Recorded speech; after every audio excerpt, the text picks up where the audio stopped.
1971, 1990, July August, 3টি trophy আমাদের ঘরে রয়েছে।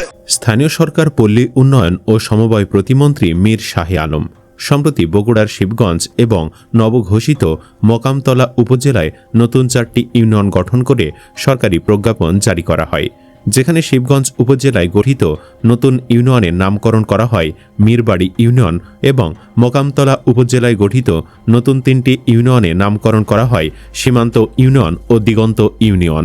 গেজেট প্রকাশের পর অভিযোগ ওঠে প্রতিমন্ত্রী মীর শাহে আলম তার পৈতৃক বাড়ি মীরবাড়ি ও তার 2 ছেলে মীর শাকরুল আলম সীমান্ত এবং মীর সাকলাইন আলম দিগন্তের নামানুসারে ইউনিয়নগুলির নামকরণ করেন। এখানে শেষ নয়, জানা গেছে প্রধানমন্ত্রী তারেক রহমানের বাল্যবন্ধু মীর শাহে আলম। এছাড়াও স্বরাষ্ট্রমন্ত্রী বলেছিলেন, দেশের সবচেয়ে পাওয়ারফুল প্রতিমন্ত্রী মীর শাহে আলম। কেমন পাওয়ারফুল দেখেন, গত 4 মাসে আইন কানুনকে বৃদ্ধাঙ্গুলি দেখিয়ে নিজের উপজেলা শিবগঞ্জে বরাদ্দ নিয়েছেন 74 কোটি। অথচ শিবগঞ্জ দেশের আর 20টি সাধারণ উপজেলা সমান, কিন্তু দেশের 100টি উপজেলায় এখনও উন্নয়ন বরাদ্দ শূন্য। মনে হয় দেশে শুধু ট্যাক্স দেয় মীর শাহে আলমের উপজেলা শিবগঞ্জ, বাকি উপজেলার মানুষজন ভেসে আসা কলাগাছ। বিএনপি সরকারের 4 মাসে সিটি কর্পোরেশনের বাহিরে সারা দেশে 3000-এরও বেশি সড়ক ও সেতু প্রকল্প বরাদ্দ দিয়েছে স্থানীয় সরকার বিভাগ। সবচেয়ে বড় প্রকল্পের মূল্য প্রায় 19 কোটি টাকা, সবচেয়ে ছোটটির মূল্য 70,000। জেলা হিসাবে সবচেয়ে বেশি পেয়েছে বগুড়া, দ্বিতীয় স্থানে থাকা গাজীপুরের চেয়ে যা কিনা 90% বেশি। গড়ে 6টি জেলার সমান প্রকল্প একাই সাবাড় করেছে বগুড়া জেলা। আবার বগুড়ার মোট বরাদ্দের অর্ধেকেরও বেশি অর্থাৎ 74 কোটি টাকার প্রকল্প গেছে একটি মাত্র উপজেলায়, সেটি হচ্ছে প্রতিমন্ত্রী মীর শাহে আলমের নির্বাচনী এলাকা শিবগঞ্জ। মানে হাসিনার আমলে গোপালগঞ্জ যেমন ছিল আওয়ামী সমর্থকদের কাছে মক্কার মতো, তেমনি এখন বগুড়া হয়ে উঠছে দেশের দ্বিতীয় মক্কা। জানা গেছে শিবগঞ্জ উপজেলার 42 কোটির একটি প্রকল্পকে 16 টুকরায় ভাগ করা হয়েছে, যাতে উন্মুক্ত টেন্ডার দিতে না হয়। সেই 16 টুকরোর 5টি প্রকল্প দেওয়া হয়েছে নিজের ছেলের কোম্পানিকে। নিজের ছেলের কোম্পানিকে মন্ত্রী দিয়েছেন 13.5 কোটি টাকার প্রকল্প। বাকি 11 টুকরো প্রকল্প দেওয়া হয়েছে স্থানীয় বিএনপি যুবদল নেতাদের। বাবার মন্ত্রণালয়, ছেলের ঠিকাদারি, শুধু টাকাগুলো আপনার আমাদের জনগণের। এভাবে চলছে প্ল্যান এবং সবার আগে বাংলাদেশ প্রকল্প। আরও জানলে অবাক হবেন, এসব নিয়ে প্রতিবেদন তৈরি করলে আবার সাংবাদিকদের ধরে জেল হাজতেও পাঠিয়ে দেওয়া হচ্ছে। স্থানীয় সরকার, পল্লী উন্নয়ন ও সমবায় প্রতিমন্ত্রী মীর শাহে আলমকে ঘিরে সৃষ্ট বিতর্কে বিএনপির বেশ কয়েকজন সংসদ সদস্য হতাশা প্রকাশ করেছেন। তারা বলছেন, বিষয়টি দলের ভেতরে অস্বস্তি সৃষ্টি করেছে এবং সরকারের ভাবমূর্তি ক্ষুণ্ণ হওয়ার ঝুঁকি তৈরি করেছে। 3 জন মন্ত্রী এবং 2 জন প্রতিমন্ত্রী জানিয়েছেন, বর্তমান সরকারের মেয়াদের প্রায় 4 মাস অতিবাহিত হওয়ার পর এই প্রথমবারের মতো তারা উচ্চ পদে আসীন কোনো ব্যক্তির বিরুদ্ধে ওঠা অভিযোগে বিব্রত বোধ করছেন। গতকাল ক্ষমতাসীন দলের 13 জন সংসদ সদস্য, 3 জন মন্ত্রী, 2 জন প্রতিমন্ত্রী এবং বিএনপির স্থায়ী কমিটির 6 জন সদস্য জানান, বিষয়টি সরকারের সমালোচনা করার বড় সুযোগ করে দিয়েছে বিরোধীদের। নিজের নির্বাচনী এলাকায় নবগঠিত 3টি ইউনিয়নের নাম শাহে আলমের পারিবারিক পদবি এবং তার 2 ছেলের নামে করার ঘটনায় সংসদে প্রশ্ন ওঠার পর বিতর্কের সূত্রপাত হয়। গত সোমবার সংসদে এসব অভিযোগ প্রত্যাখ্যান করে প্রতিমন্ত্রী দাবি করেন, 2টি ইউনিয়নের নাম তার ছেলেদের নামের সঙ্গে মিলে যাওয়ার বিষয়টি মিরাকল। চিন্তা করুন, কত বড় ছোট লোক এই মীর শাহে আলম। ইচ্ছাকৃতভাবে সবকিছু নিজের এবং তার ছেলেদের নামে করার পরেও তিনি বিষয়টিকে কাকতালীয় বলে চালিয়ে দেবার অপচেষ্টা করেছেন। নাম প্রকাশ না করার শর্তে বিএনপির কয়েকজন প্রভাবশালী মন্ত্রীরা জানান, এটি এমন এক প্রতিমন্ত্রীর বিষয় যার সঙ্গে প্রধানমন্ত্রীর ঘনিষ্ঠ সম্পর্ক রয়েছে।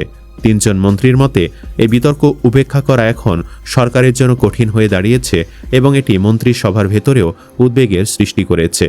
চট্টগ্রাম বিভাগের একজন মন্ত্রী নাম প্রকাশ না করার শর্তে বলেন, আমাদের প্রধানমন্ত্রী যেখানে নিজের মায়ের নামেও কোনো প্রতিষ্ঠানের নামকরণ করতে চান না, সেখানে ব্যক্তিগত সংশ্লিষ্টতা রয়েছে, এমন বিষয়ে মন্ত্রীদের অনেক বেশি সাবধান থাকা উচিত। সংসদে বিদ্রূপের সুরে কথা না বলে শাহে আলমের উচিত ছিল বিষয়টি যথাযথভাবে ব্যাখ্যা করা। তিনি আরও বলেন, তিনি এমন একটি গুরুত্বপূর্ণ মন্ত্রণালয়ে আছেন যেখানে আমাদের দলের দ্বিতীয় শীর্ষ নেতা মির্জা ফখরুল ইসলাম আলমগীরও আছেন। তার প্রতিটি কাজ অন্য সব মন্ত্রী এবং সরকারের সঙ্গে জড়িয়ে যায়। ইউনিয়নগুলোর নামকরণ নিয়ে তিনি যে ব্যাখ্যা দিয়েছেন তাতে শুধু সাধারণ মানুষই নয়, বরং আমাদের মন্ত্রিসভার সদস্যরাও সন্তুষ্ট নন।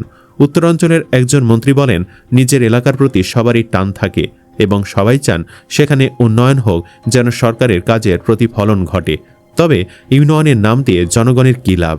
প্রধানমন্ত্রী যেখানে সরকারের ভাবমূর্তি উজ্জ্বল করছেন, সেখানে এই ধরনের বিতর্ক নেতিবাচক প্রভাব তৈরি করতে পারে। এদিকে জানা যাচ্ছে, বগুড়ার শিবগঞ্জ উপজেলা সদরের 53 বছরের প্রাচীন শিক্ষা প্রতিষ্ঠান শিবগঞ্জ পাইলট বালিকা উচ্চ বিদ্যালয়ের নাম পরিবর্তন করে শিবগঞ্জ মীর শাহে আলম পাইলট বালিকা উচ্চ বিদ্যালয় নামকরণের প্রস্তাব করা হয়েছে। সম্প্রতি বিদ্যালয়ের ব্যবস্থাপনা কমিটির পক্ষ থেকে শিক্ষা মন্ত্রণালয়ে এই আবেদন করা হয়। এই অ্যাডহক কমিটির প্রধান শিবগঞ্জ উপজেলা নির্বাহী কর্মকর্তা জিয়াউর রহমান। এখানে শেষ নয়, প্রতিমন্ত্রী মীর শাহে আলম ও তার পরিবারের সদস্যদের নামে নাকি ইতোমধ্যে 10টি শিক্ষা প্রতিষ্ঠানের নাম করা হয়েছে। দলীয় সূত্র জানায়, নাগরিক ঐক্যের সভাপতি মাহমুদুর রহমান মান্নার জন্য বগুড়া 2 আসন ছেড়ে দেওয়ার সিদ্ধান্ত থেকে বিএনপি সরে আসার পর শাহে আলম সেখান থেকে সংসদ সদস্য নির্বাচিত হন। দল আগে ঘোষণা করেছিল যে সেখানে তারা কোনো প্রার্থী দেবে না। পরে শাহে আলম মনোনয়ন পান, নির্বাচনে জয়ী হন এবং প্রতিমন্ত্রীর পদ পান। উল্লেখ্য, মীর শাহে আলম 1970 সালের 7 আগস্ট বগুড়া জেলার শিবগঞ্জ উপজেলার আটমূল ইউনিয়নের বেতগাড়ি গ্রামে জন্মগ্রহণ করেন। তার পিতা মীর মোজাফর রহমান এবং মাতা মোসাম্মদ রাজেনা বেগম।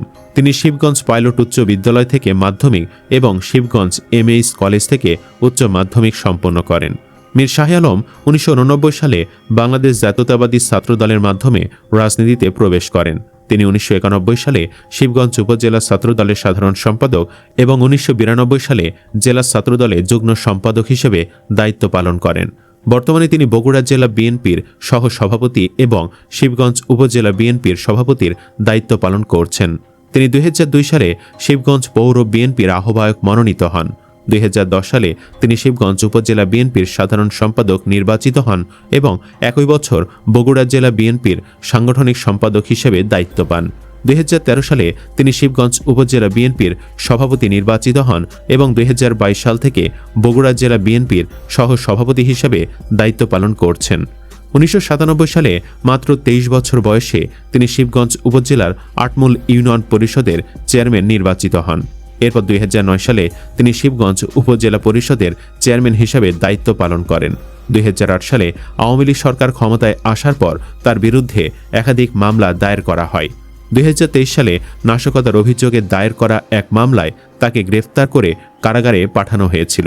রাজনীতির বাহিরে মীর শাহে আলম একজন ব্যবসায়ী। তিনি রূপসী বিডি গ্রুপের চেয়ারম্যান হিসেবে দায়িত্ব পালন করছেন। পেশাগত জীবনে তিনি বাংলাদেশ সড়ক পরিবহন কর্পোরেশন বিআরটিসি এর পরিচালক হিসাবেও গুরুত্বপূর্ণ দায়িত্ব পালন করেছেন। রাজনৈতিক বিশ্লেষকদের মতে, দেশের ক্ষমতার কাঠামো বদলালেও ক্ষমতার সঙ্গে ঘনিষ্ঠ ব্যক্তিদের ঘিরে ওঠা প্রশ্নগুলো বদলায় না। একসময় সে প্রশ্ন ছিল ওবায়দুল কাদেরের কবজিতে থাকা বিলাসবহুল ঘড়ি নিয়ে।